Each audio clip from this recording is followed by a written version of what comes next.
Hi, everybody. I'm Leslie Burkus, the Executive Director of the Urban and Community Forestry Society. Really happy to have you here for this month's learning series. So that we have plenty of time to hear from our presenters, I'm going to do a little bit of intro about the society and then kick it over to Carla and Ashley to cover community engagement around urban forestry. Always such an important topic about how we get more people involved with the work we do, because after all, we're planting trees where people live, and we need to make sure that they are feeling included and we get their opinions while we do such important work to get infrastructure into our cities. Let me get my screen shared and we'll take it from there. So welcome again to this month's learning series. And first, I want to thank our exclusive learning series partner, Bartlett Tree Experts. Together with Bartlett, we share the goal of raising the bar for urban forestry, and we thank them for their support of this learning series every month that we do it throughout the year. So we thank them for their support. And overall, we thank all of our members and sponsors. We're so thankful and appreciative of Davey, Asplin, Bartlett, Eocene, and Dudek for their support. They are our private industry partners who are working in your cities to help you do the important urban forestry work you do. So we thank them for their support. And overall, we very much thank our members. If you are a member of the society, we appreciate you and we want to have you in this community. So we thank you again for being part of that. Everything we do is in service to you to make you feel your most confident in decisions you make every day around trees. So if you are a member, thank you again. If you're not, we hope that you'll join when the time is right.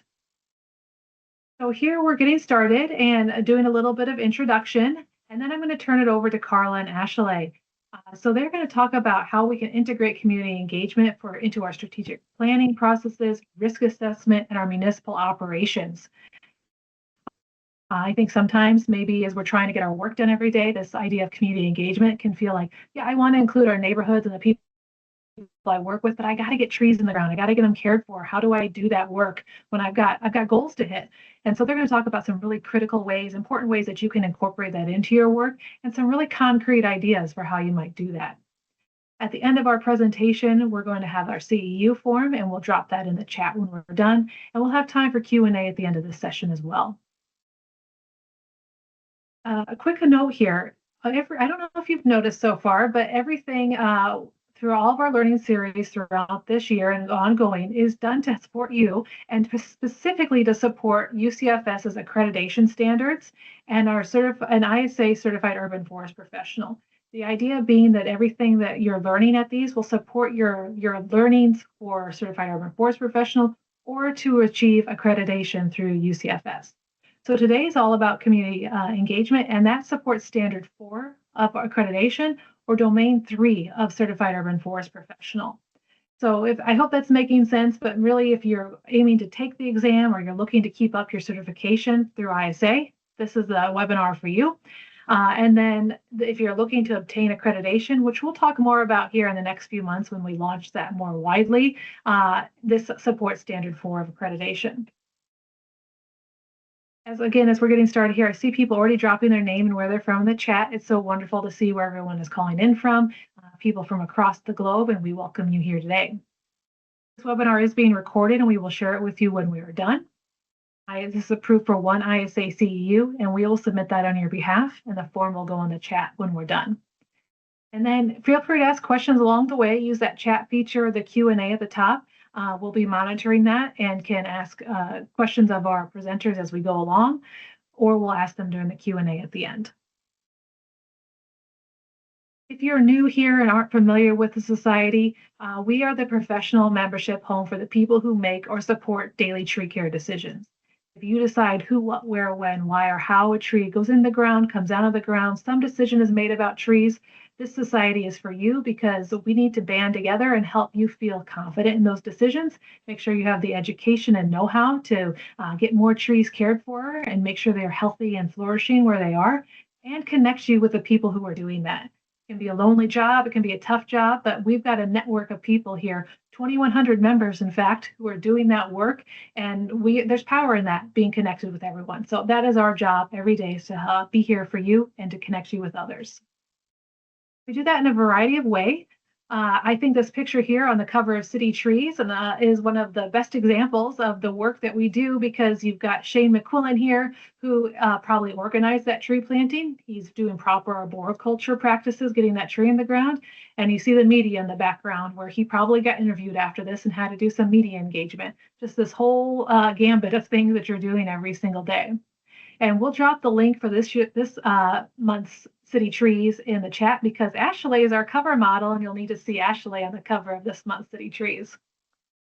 We're also able to help support you through our annual conference, our Municipal Forestry Institute, our accreditation standards, which I just mentioned. All of these wrap up together to provide service to you, the members, and our friends to, again, make you feel your most confident.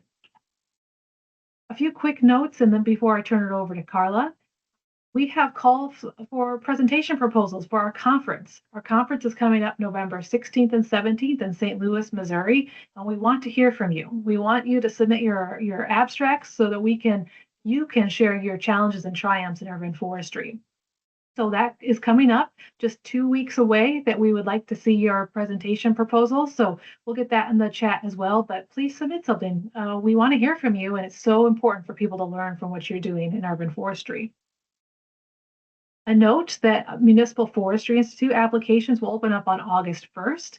If you're not familiar with Municipal Forestry Institute, this is the leadership training program to help urban foresters gain those skills they need to lead from whatever position they're in.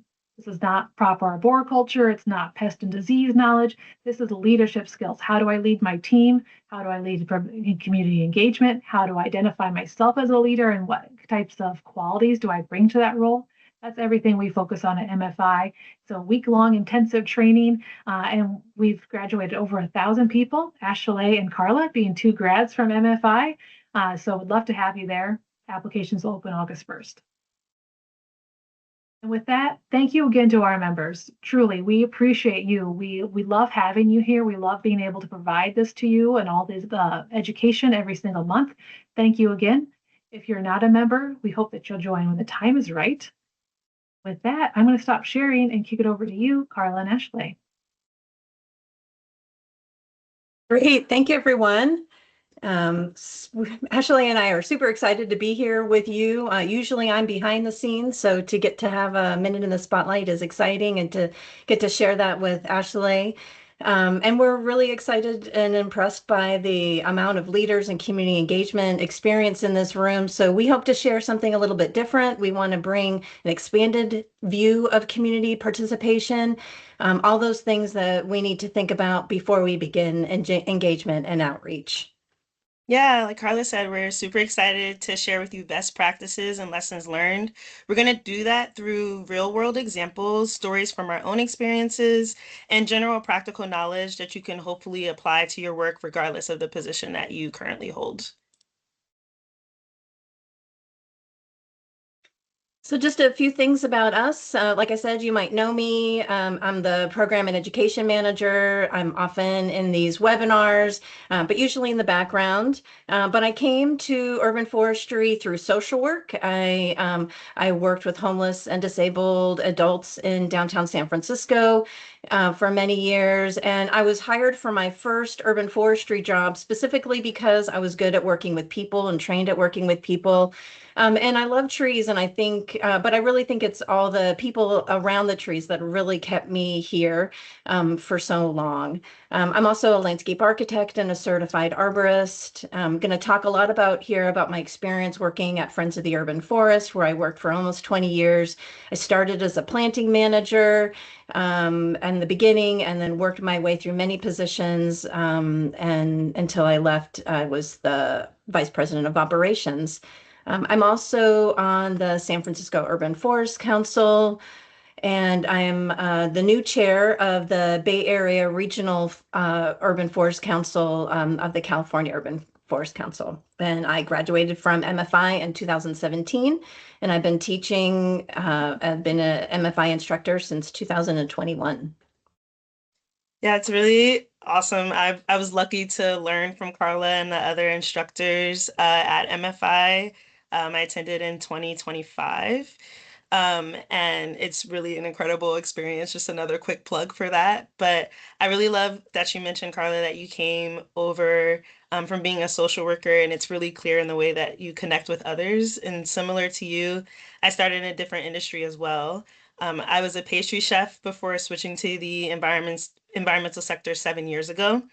And my role started with Philadelphia Parks and Recreation as a seasonal worker for their free yard tree giveaway program, Tree Philly. And it really was like a crash course and a great way to learn about urban forestry leaders and partners in the city.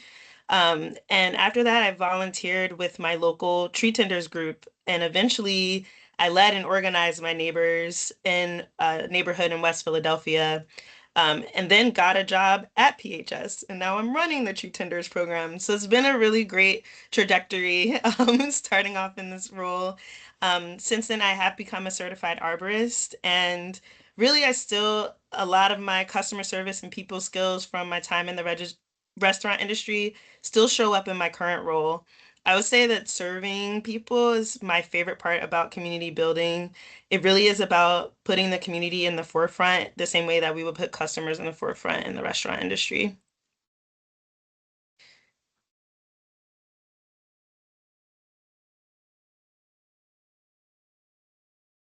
So urban forestry is about trees, but mostly, oftentimes, our job is spent working with the people who live around those trees. So we can't do our jobs, we can't plant trees in our communities without engaging with the people who live around those trees.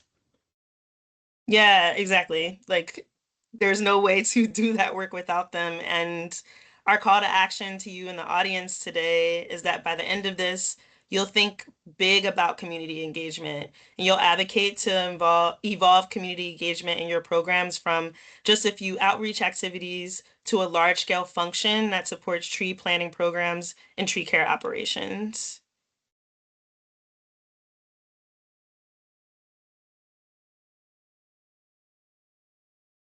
So this agenda lists the four sections of our presentation that we're going to cover today, and we're going to start with the leadership perspective. And really, I think this presentation is really geared for the managers, the directors, the leaders in the room. And the leaders aren't always the managers and directors. It doesn't matter. You might be leading up, managing up, leading laterally. You may not feel like you're a leader, but you are, and this presentation is for you. Hey, Ashley, I'm not able to advance slides anymore. Okay, So FYI, you're good the, to you're, know. Yeah, we got it. Well, yeah, like Carla said, this is for everyone.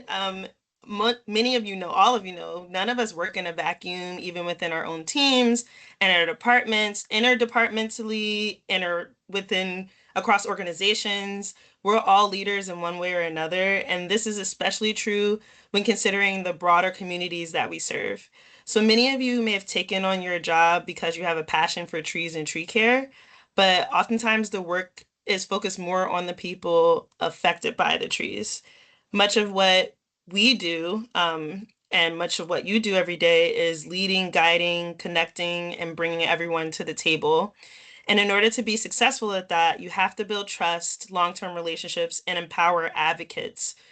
Engagement is not an extra or a nice to have skill. It's a core leadership function that builds trust, equity, hopefully political support, and long-term program success. And so when thinking about empowering community advocates, best practices like community action groups have been integral to many urban forestry initiatives all around the world. Community stewards can expand our capacity for tree planting and caring for young trees, and make sure that people have equitable access to tree benefits while helping rebuild trust around trees and communities. Urban forestry advocates can amplify your message, leverage community support, and help prevent project delays and resistance. Um, I'm going to talk a lot about the Tree Tenders program, because I believe it's a great example of this, and also that's where my expertise lies. But there's examples of programs like this that show this is really the best practice. The Tree Tenders program has been going on for over 30 years, and it was started by a social worker, Mindy Maslin. So there's definitely a pattern here in the importance of community engagement. It has been ongoing relationship building and training of community stewards. Many of these informed community leaders have served on the Philadelphia Parks and Rec city-led Philly Tree Plan Steering Committee before the plan was formed, and they continue to provide feedback as the plan is being implemented. But there are very real obstacles to achieving successful community engagement. And some of you who do this work, I'm sure you are familiar with some of these pitfalls and these challenges, like historical lived experiences, because there's real valid fear around past experiences, around roots getting into pipes, sidewalks lifting from roots, damage from fallen limbs, and even the high cost associated with removing mature dead trees. There are political or capacity challenges. You as a current employee have to take on everything that has happened in the past at your organization, and you truly can't account for what may happen in the future. And then there's emotional challenges. We all plant with hope, right? But we can't make any guarantees around survivability, future damage. And so sometimes being a reassuring resource may not be realistic for people. So what do we do in the face of these challenges, and how do we center urban forestry on community engagement and empowerment? Well, to quote my colleague, Kate Illis, we are a resource, we are not salespeople. And Carla and I have some concrete examples of what we've seen personally in our work. Carla, I really love what you shared around how you were able to remove a barrier for community, but there were still a lot of challenges around that. Yeah, unintended consequences. Sometimes you don't know what to expect. So I'm going to just talk a little bit about some of the things that we experience here in San Francisco, and I think that what we're experiencing, many of you will relate to, and you can see in these pictures on the right. The top picture, Save This Tree. This is a tree in San Francisco that the city had slated for removal, and some of the neighbors were really unhappy about it. The photo below that, where it says no tree, is a note from a neighbor who does not want a tree planted in front of their house. So a lot of conflicting feelings and values here about trees and how to manage our urban forest. In San Francisco, we were able to pass legislation that funds tree care, and that process allows the city to plant trees in all suitable locations, which is momentous. It was a huge accomplishment, something that we are very proud of here in San Francisco. But this accomplishment has really been challenges. We have to convince people who never had a tree, and many who don't have a positive association with city government, that they might be getting a tree, that they might have to have a tree in front of their house. And that can create a lot of conflicts, a lot of unhappy residents. And it really takes a lot of community engagement and a major program in order to help manage to get trees on our city streets. So one of our goals here, one of my personal goals here with this presentation, is to help us alleviate some of the stress and improve our relationship with communities. And so, I think this is something that a lot of you can relate to. And if you'd like to throw in the chat some of the challenges that you're experiencing with community engagement in your communities. Yeah, while you all are throwing your experiences in the chat, I'll just share some of the challenges we're experiencing in our program on the other side of it. So we had research done on our program through a local university, Temple University, where they looked at the barriers to participation for our program. And it's great because we have all these really amazing tree champions and tree stewards, but it was called out that a big challenge and barrier is the reliance on a mostly completely volunteer force. And so much of the program depends on the donation of time and the capacity of the community.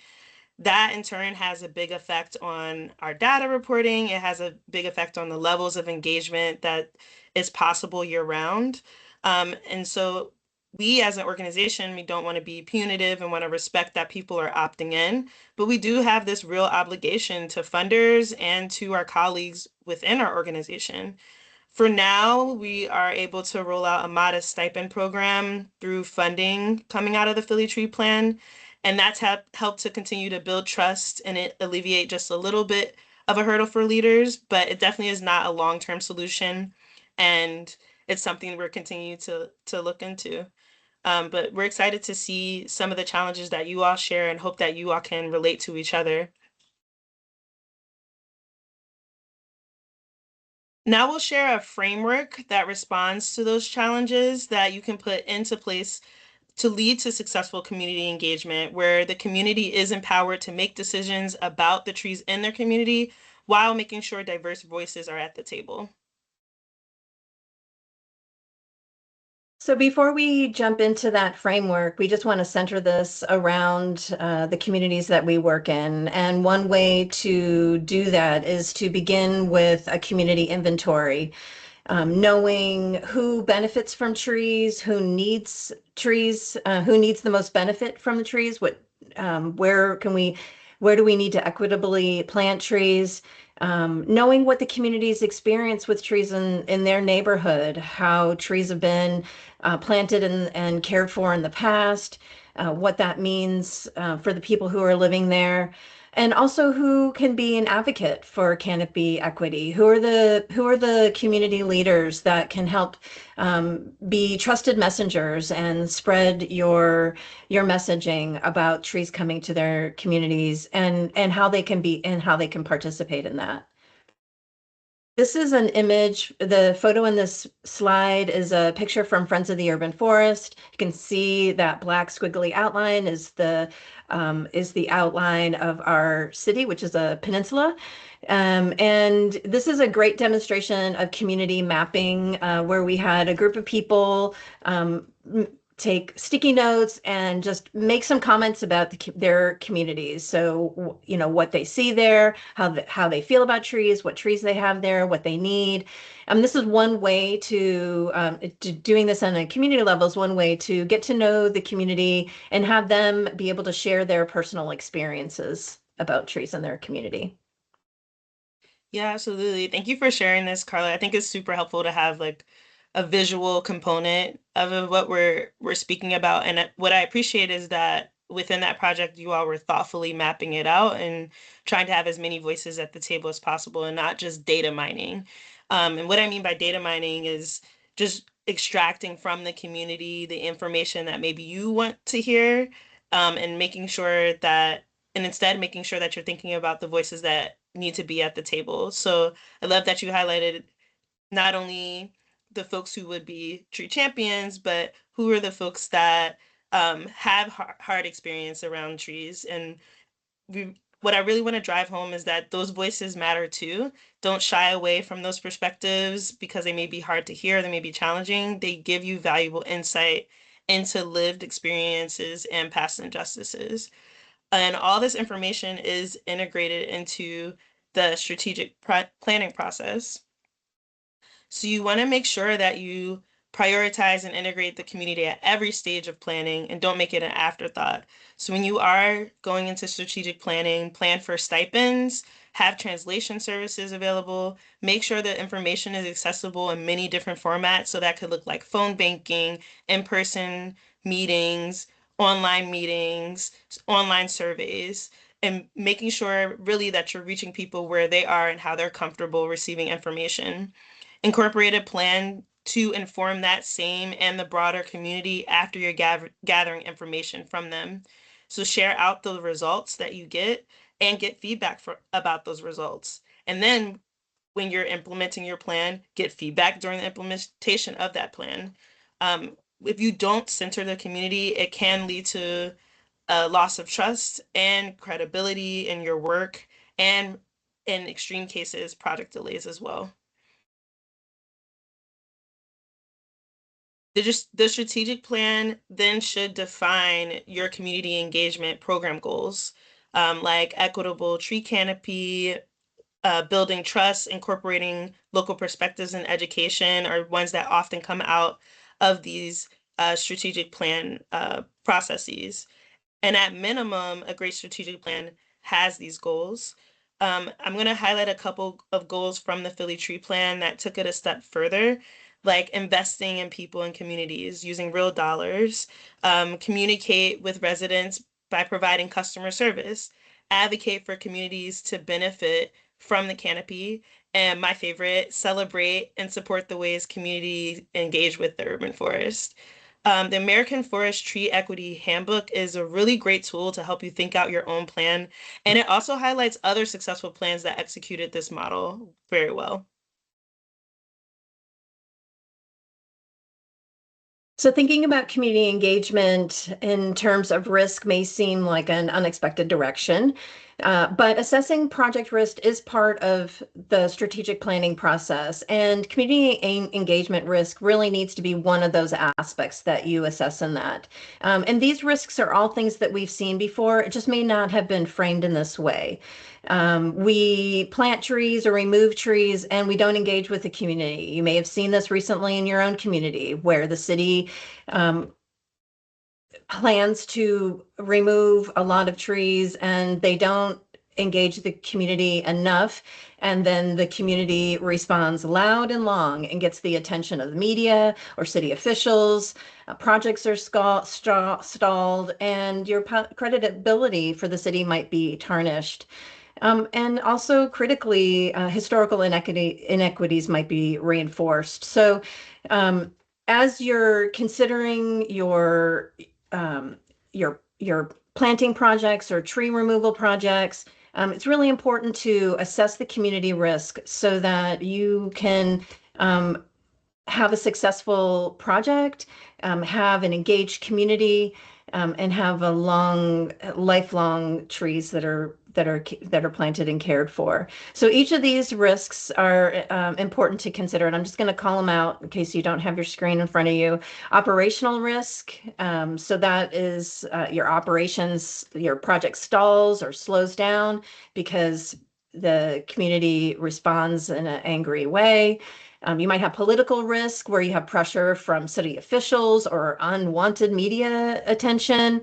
Reputational risk is your risk of your credibility and trustworthiness. And equity risk is reinforcing historic exclusion or unequal distribution of benefits.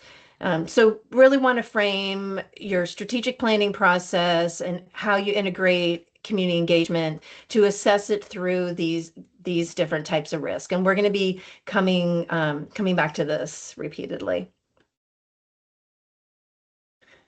So some of the questions that you can ask yourself as you're assessing risk for a new project is to assess what's at stake for this project? Is your project going to attract attention? For example, is it in a popular commercial area where people might have a strong local identity and may be upset by major changes, whether it's planting trees or removing them?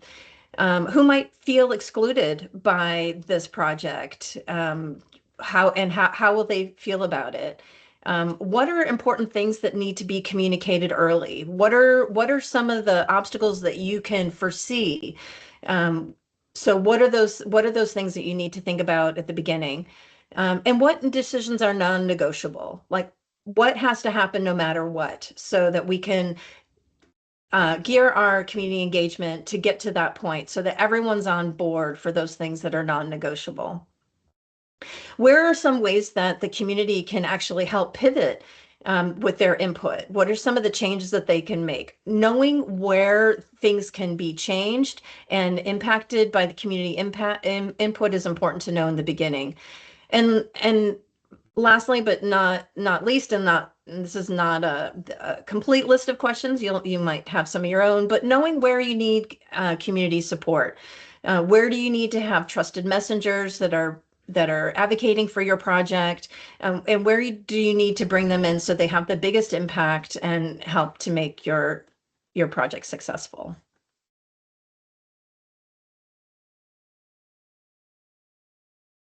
So I mentioned popular visible areas where community members might have a strong identity to their community and to their trees. That would be considered a higher risk project. So for example, if you are slated to remove a number of trees in a very visible popular area, that is a project that you will want to engage early. You're going to want to engage deep and visibly. You're going to want people to know what's going to be happening. You want them to have input on what's going to be happening, and that takes much longer. So that with higher risk, you're going to want to have a long-term, deep community engagement plan that you have laid out in early on in the project. In comparison, a lower level of risk might be that you're just notifying the community for tree work that's going to be happening on the street. That's something that you want to communicate clearly and transparently, but doesn't require a lot of community engagement. It doesn't need a lot of input from the community. Things can't be changed with that project. It's just work that you want to convey to the community. And so it's important to know and understand that the risk for your project really increases with the visibility and with the sense of urgency. And the community might have a strong feeling of perceived loss with trees that are being removed, for example. And so you want to really assess that level of risk so that you can plan for your community engagement.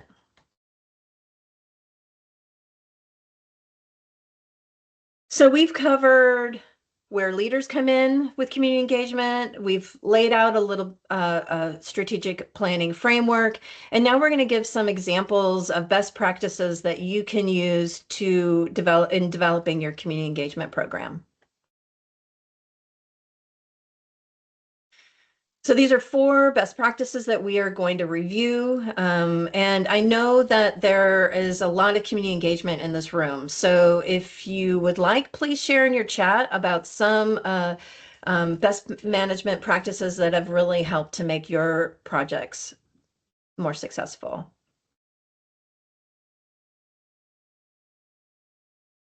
So us leaders are responsible for communicating the need and benefits of community engagement, and that stands whether you're talking to your supervisor, your team, your mayor, your elected officials, your funders. You are the ones who can advocate for community engagement and justify the benefits of community engagement. I know that in San Francisco, at times, we've really had to struggle with convincing the city that community engagement is important until maybe they realized how difficult the community can make their projects. So now I think, it's becoming more common that we're talking about community engagement, but I think we need to go the next level, and that is embedding community engagement in policy, starting with prioritizing equity, and ensuring that community participation is input is in all levels of the project, dedicating funding so that you have not only just funding for community engagement, period, and having trained staff doing community engagement, but also have funding for other aspects of community engagement, like translations and stipends, and prioritizing local hires to help do community engagement. And lastly, in terms of embedding policy, is valuing the relationship building of community engagement. It's a key skill. It's something that many of us don't learn either in our jobs or in our schooling. And so really valuing community engagement competencies in job descriptions and performance measures are really critical. Much of our work is in communities that have a real reason to lack trust in mature canopy, from maybe historical lack of maintenance and support or infrastructure damage. So understand that and respect how that impacts the type of community engagement you're going to do. Create systems for feedback around urban forestry initiatives and respond to that feedback openly and honestly. Do not defensively. That will build trust over time. It's really important that you don't overpromise on what the program can provide, overpromise on what you can provide, and be very upfront and honest about what you have capacity for and about timelines. If a project is going to take longer, it's better to under promise and over deliver. Be patient and understand that trust takes time and consistency on both sides. And so uh, trusting that the public will reach out to you and talk through with you different strategies, and trust that you will respond to them in a timely manner and vice versa. Um, Remember, we mentioned earlier that it is important to have those opposed to tree plantings at the table too. So knowing and understanding how residents feel about trees in their community can help you prepare a response that reflects their concern. Tailor your language for your audience, whether it's a politician or property owners or tree advocates or those tree opposed. Communicate your message clearly, consistently, and use language that is universally understood, meaning don't use acronyms and shy away from industry terms. When possible, collaborate and amplify community voices over your own. They are the experts on the ground that can help you bridge the connection with their neighbors and those who work and live in the community with them. And they often can connect you with the other community leaders and other community voices that may not be on your radar. Have education and resources ready to go beforehand, especially if you know there are common questions that come up and you recognize that in your work. Have that ready to go. And if you don't have them on hand from an interaction, help people find out where they can source it. You don't have to be the source of all, but you can go along on that journey with them to help them connect to other resources. For me, this fourth best practice here, cultivating local urban forestry stewards, I think is one of the most important. This benefits our programs by expanding capacity, deepening partnerships, and providing a pool of people to mobilize when you need support for your project. And cultivating stewards benefits your community. It provides employment, it provides connection to the neighbors, and strengthening community resilience and knowledge and understanding about our environment and urban ecology and trees. And it also benefits our profession by expanding our hiring base so that we have more people that are knowledgeable and passionate about trees working in urban forestry. So that can include a workforce development program that provides hands-on education and paid employment for community members to learn and to plant trees and care for young trees. It also involves strategic partnerships with local organizations, and sometimes we need to think outside of the box of who those organizations are. It doesn't have to necessarily always be other environmental related organizations. We can also partnering with schools and healthcare and all different types of organizations to help spread our word and expand our community base. And also the last is offering community resources. So beyond just tree planting, providing tools and assistance, and knowledge and understanding about urban trees.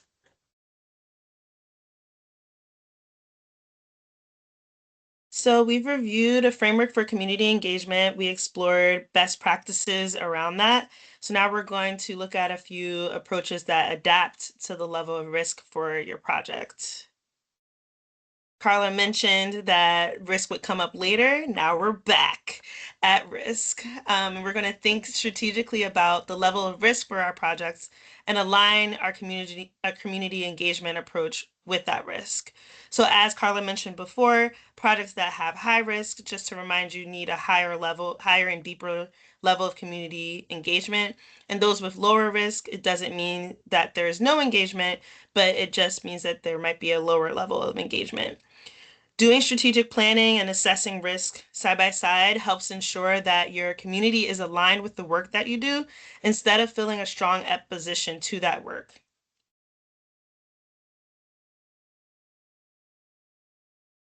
So we're going to cover 5 different approaches that range from light, short-term engagement and outreach to intensive long-term engagement. And as the risk of your project increases, you should increase the level and depth of your program and your community engagement. And so the approaches that we cover here, 1 through 5, 1 being the least intensive, 5 being the most intensive. And so as you're going through these engagement approaches, considering aligning it with the risk that your project has. So if you have a higher level of risk, you want a higher level of engagement. So this first approach, the informed approach, is best for communicating information about low-risk projects like non-contentious tree removals or maintenance work. So this might include a sign posted on a tree that it's going to be removed, so the community is aware. This might include barricades or A-frame signs that work is going to be done on a block. And this information is also used to share with your partners in the community through things like e-newsletters and social media posts. So this is where you need to convey information and understanding about something, but for low risk projects. From there, we go into consulting the community, and this is used to gather feedback that will be used to make decisions. And one important thing, just as we're just highlighting from our best practices, is the importance of being consistent. So if we're going to gather feedback, if we're going to ask the community for feedback about something, it's important that we are prepared to actually use that feedback, and so that so community members actually feel like when they give their feedback that it's valued and used. So some examples of this approach would be opinion surveys or town hall meetings, somewhere where you need to share information and get some input about those decisions that the community can participate in. So involving means to share ownership and outcomes of moderate risk projects with community members and partners. And this is the first of the risk as we get deeper into the community engagement approaches, where the community is taking co-ownership. And so some examples of this may include co-hosting a planting event or collaborating on developing a new program. But you're going to help shape the outcomes together throughout the process. Thinking about who is at the table becomes even more important with collaboration. So this includes bigger project partnerships with like community advisory councils or boards. It can also look like multiple community meetings with a variety of stakeholders. Collaboration is used to build trust, long-term capacity, and shared responsibility for moderate to high risk level projects. An example of this would be a long-term tree planting project that has more public access and usage, like a planting in a public park, or even similarly a removal in a similar space. And then our deepest approach is the empower approach. So this is led by the community to increase leadership for high-risk projects. Remember that Carla mentioned that cultivating stewards is the most important best practice. Well, this is especially true and in alignment with the highest risk projects. An example of this includes a community steering committee leading and deciding where trees are going to be planted to close an equity gap, who will do the planting, and what resources and support they need for long-term care and stewardship.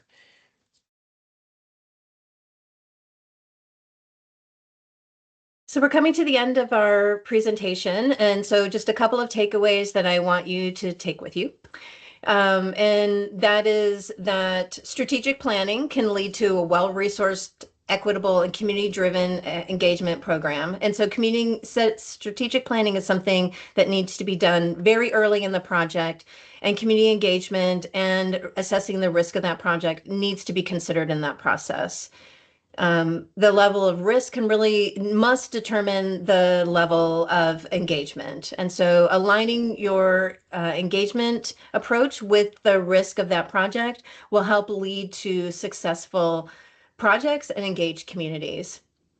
And lastly, but not least, community engagement is not an extra skill. It really is a core leadership function. It's something that we all do every day, is engaging the community, engaging each other, our neighbors, our colleagues, our communities. As a leader, that is something that we do, sometimes effortlessly, but it's not an extra skill. It's something that really needs to be community engagement is not an extra skill. It's really something that needs to be integrated in your program. We work in urban and community forestry. We can't get away from people. And so we need to work together. And I think in that way, we will develop trust, equity, political support, and long-term program success. And I want to end our session today with a call to action that you are able to move beyond just your basic outreach tactics and instead have a comprehensive, resourced, and equitable and community-driven framework that really supports your programs and leads to project success. And that's it for today. This is the end of our presentation. Ashley, did you want to say any last words? No, I think you summed it up really well. Maybe we leave it on the call to action page in case people want to take that in a little bit more. Excellent. Thanks. Well, I think we can open it now to some questions or maybe some hear from some others in the room about their experiences, their challenges or successes. Yeah, thanks, Carla and Ashley. That was so great. I appreciate how you framed that. As urban foresters and at UCFS, we know your work is critical. Like you're putting infrastructure in, just like pipe, street light, sign. All those things are pieces of infrastructure in the city, and the tree that you are planting are infrastructure as well. And I think sometimes we light such a unique intersection of this like infrastructure. This has to go in because it's a critical part to our city and how it functions and flows and everything works together with gray infrastructure. But this intersectionality with the people component. And I think our industry and our members here could be unstoppable when they combine this with this community engagement tactics that you have, because we know the pipe people haven't always been great at involving community members.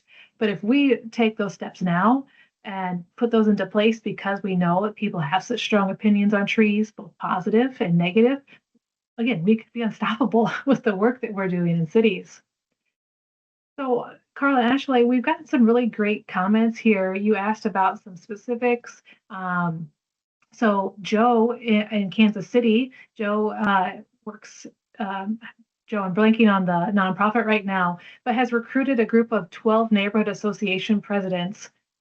And he's paying them, the organization is giving them a stipend of $600 per year.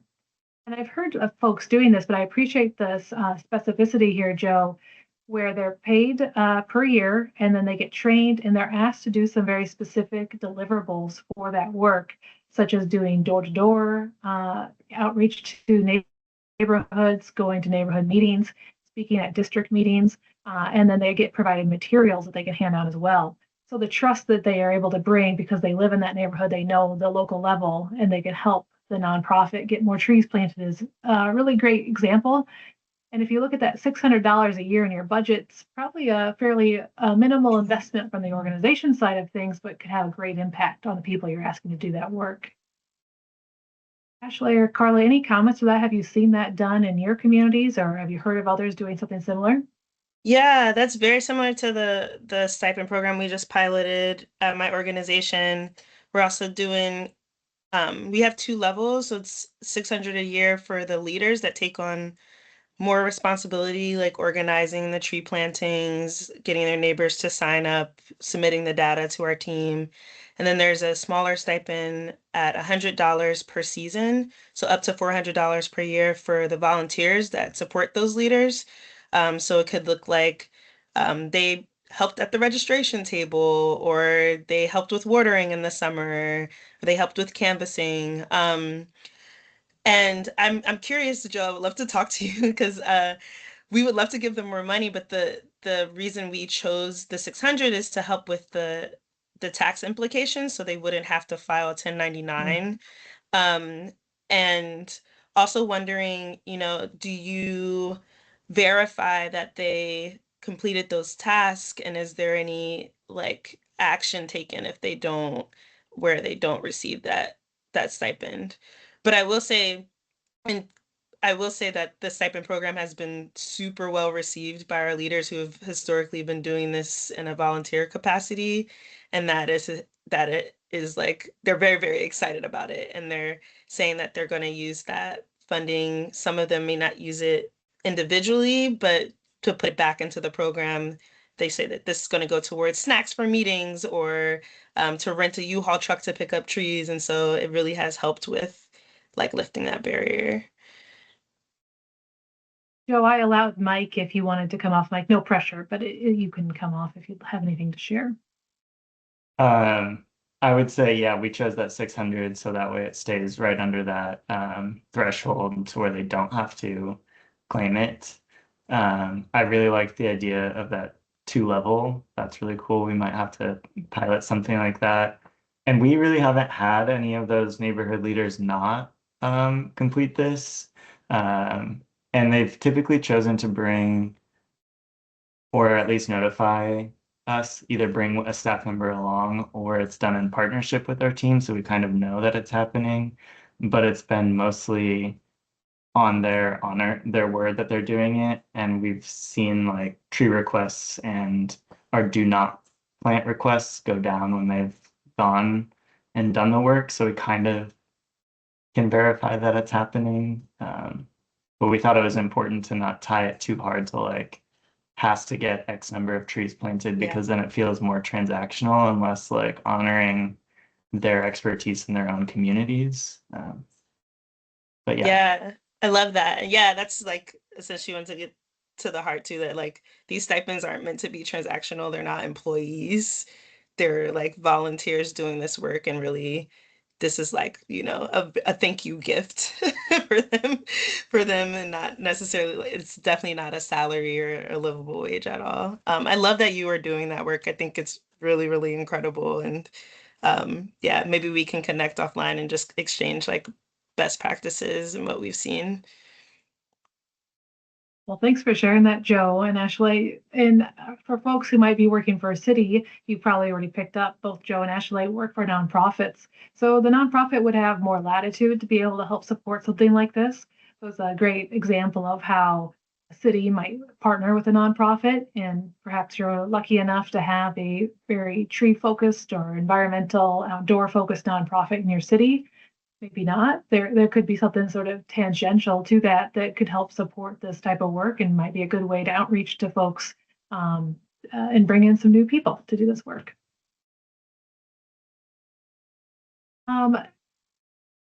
Joe, if you're willing, and Ashley too, we have from Danielle a question about how you recruit the neighborhood group leaders.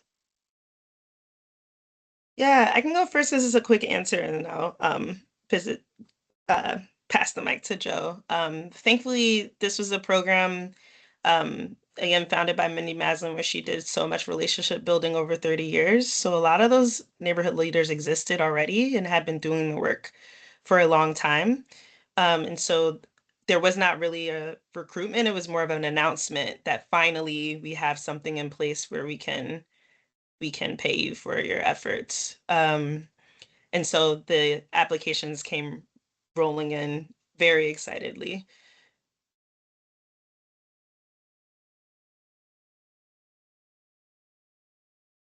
You see another comment here for going to another type of engagement strategy. Ziamara mentions a bilingual nominate your street campaign.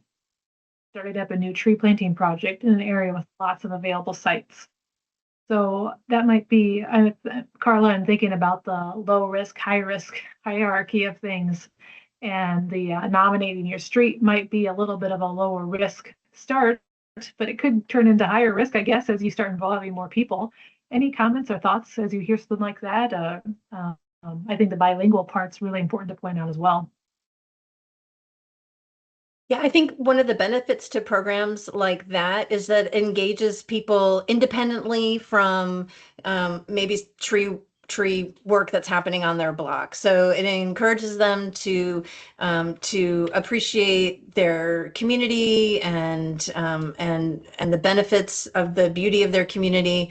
And then encourages them. Then those people later on may be your future advocates or trusted messengers. So I think it's great to try to engage with your communities on a low bar way where they can participate without without a lot of pressure or things to do. So I love that idea. That's something that we've done at Friends of the Urban Forest in the past, where we nominated a block that had a major tree planting work done on their block, and then once a year we would nominate one of those blocks to be the Green Street Award or something like that. So I think that's a great idea. Just shout out to Ashley. Could you stop sharing your screen? And yes. Yep. Yeah, no worries. Thank you. And also, I saw in the Q&A feature, Ashley, Hannah Vasilis had a question about the image from the challenges slide that was the photo that shows the sign that says, "I'm new here, please help me grow." She's wondering where it came from and if it helped with vandalism. That is such a cute photo. It came from a school, like an elementary school. It was this really great project that my colleague, and some of my colleagues are on the call today, that they helped organize a local planting and tree care day with a local elementary school. And the students then made little signs of doing tree IDs. So they were like, "I'm a willow oak," and drew what they thought the willow oak would look like and growth from their interpretation. And on the back, they put some information around what to do with the tree, what not to do with the tree, communicating to their community around it. It's a newer planting, but I will say historically, when students adopt the trees, even if other students in the community, in the school community, have not been directly involved in the planting, we do have higher rates of survivability. So we've seen that historically when students make their own tree tags or they're at the planting, they then teach their peers around, like, this is how to interact with the tree. You can touch the bark this way, but don't pull on the leaves or don't pull on the branches. And so I imagine that school, especially with the students putting that much energy into those beautiful signs, will have great survivability. That's awesome. Thanks, Ashley. Well, we're coming up to the top of the hour, and thanks again for this great perspective. And both Carl and Ashley have worked at nonprofits, and so bring that really unique experience that a nonprofit is able to. But working so closely with the city and the municipality and the government in each city as well. So, just another plug: if you're not working with your nonprofit or someone who might be sort of within the realm of urban forestry within your city, definitely do some reach out and see how you guys can work together more, because it's so powerful. Your nonprofit has so much more latitude and can do a few more things than maybe the city can, perhaps has the time and capacity. Probably need some support from the city if you're able to be able to do this work and help fund that work to get out and do this neighborhood engagement. But Carla, you have that one slide that says when we do this community engagement well, it leads to political gain, community engagement. I'm forgetting all of it, but if it's done poorly, it leads to political challenges and community challenges. So it's a double-edged sword, or two sides of a coin, I guess. So important to do that work. And I appreciate you laying it out in those types of levels that people can engage in. As city foresters, your jobs are very challenging. You're very busy throughout the year. So thinking about how you could take some of those and understand the level of engagement and time it's going to take you, I think can help frame it as you take on this work if you don't have a nonprofit partner. So we're at the top of the hour. Thanks for joining us today. In the chat is a feedback form. We'd love to hear from you. Did this fit your needs? Is there anything we can do to improve? So please respond to that. And if you're seeking ISA CEUs, the form is in the chat right now. So please submit that, and then we will submit on your behalf. With that, we'll say goodbye and hope to see you next month. Thanks, everybody.